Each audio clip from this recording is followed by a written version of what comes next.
Bonjour Timothée Paric. Bonjour Myriam.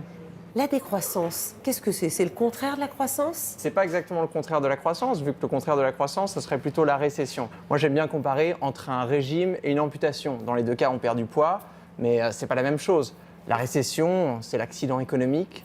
On a des faillites, du chômage, une augmentation de la pauvreté, souvent de l'austérité au niveau du gouvernement. Alors que la décroissance, c'est une réduction planifiée de la production et de la consommation. C'est un projet de société. Au cœur de cette théorie de la décroissance, il y a cette idée de couplage entre la croissance de la richesse, la croissance du PIB, et la croissance de la pollution. Alors, il y en a qui pensent qu'on peut découpler l'activité économique des pressions environnementales. C'est-à-dire qu'on pourrait avoir plus de PIB et en même temps réduire les émissions de gaz à effet de serre, les impacts sur la biodiversité. Les décroissants sont un petit peu plus pessimistes. Ils disent que même si on peut faire ça théoriquement, pour l'instant, on ne peut pas le faire assez, ou du moins assez rapidement, par exemple pour baisser les émissions avant que ça soit trop tard en termes de changement climatique. Alors concrètement, décroître, ça veut dire d'abord peut-être changer nos habitudes de consommation?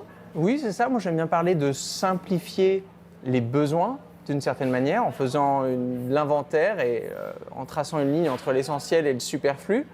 Et quand on parle de besoins, il faut aussi se poser la question, les besoins de qui? La décroissance, ça s'insère dans une logique de justice environnementale où on se rend compte qu'il y a une inégalité dans le monde entre les pays du Nord à haut revenu et les pays du Sud. Et donc, la décroissance dans les pays riches est une façon, on va dire, de libérer des ressources pour satisfaire plus de besoins dans les pays pauvres. Ce qui veut dire qu'on n'abandonne pas complètement la croissance.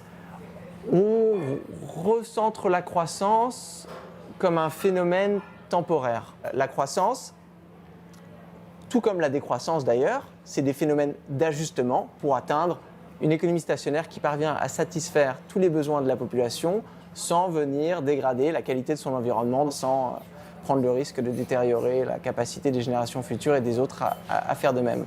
Est-ce qu'il y a des exemples concrets de pays qui mettent en place des politiques de décroissance? La Nouvelle-Zélande, par exemple, fait partie d'un groupe d'États qui a décidé d'abandonner la poursuite du PIB et le remplacer par des indicateurs de santé sociale et écologique.